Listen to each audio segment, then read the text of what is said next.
والی بات تو شاید درست نہ ہو، لیکن ایک بات ہے کہ عمران کو اس ملک کی معیشت سے زیادہ اپنی دیانت پہ بھروسہ ہے، اور وہ اس کی ایک وجہ ہے۔ عمران جیسے بندے کی موجودگی میں معیشت کا جو پیندہ گل سڑ گیا تھا نا، کھایا گیا تھا، وہ پیندہ لگ جائے گا دیانتداری کا۔ ورنہ پاکستانی معیشت کے بارے میں تو میں یہ کہا کرتا تھا کہ اس میں سمندر ڈال دو، برتن خالی رہے گا۔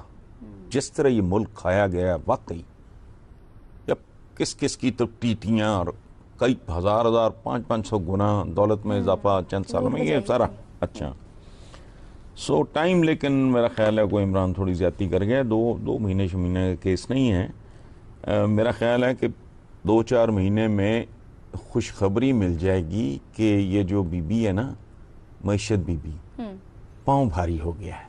اچھا، پاؤں بھاری ہونے کی خوشخبری ملے گی، پھر حکومت جائے گی، الٹرا ساؤنڈ کرائے گی، انشاءاللہ تو پتہ چلے گا اللہ میاں چاند سا بیٹا معیشت کو دے گا۔ ٹھیک ہے، لیکن 2 مہینے والا کیس ذرا اچھا۔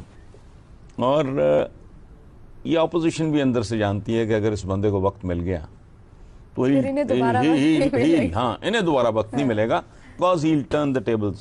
اور انشاءاللہ ایک بات یاد رکھنا، میں پھر کہہ دوں وہ فٹ نوٹ، یاد ہے کہ جب یہ اپوزیشن میں تھے تو میں کہتا تھا کہ آزماؤ انہیں، اور اگر تمہاری امیدوں پہ پورا نہ اتریں چھتر مار کے نکال دو۔ یہ لینگویج ہوتی تھی میری، میں اب بھی یہی کہہ رہا ہوں، یاد رکھنا۔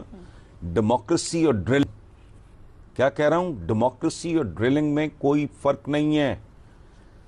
کیا کرتے ہو آپ ڈرلنگ میں؟ آپ ایک جگہ کا انتخاب کرتے ہو، آپ کو اندازہ ہوتا ہے کہ یہاں سے تیل نکلے گا یا جو بھی نکلے گا۔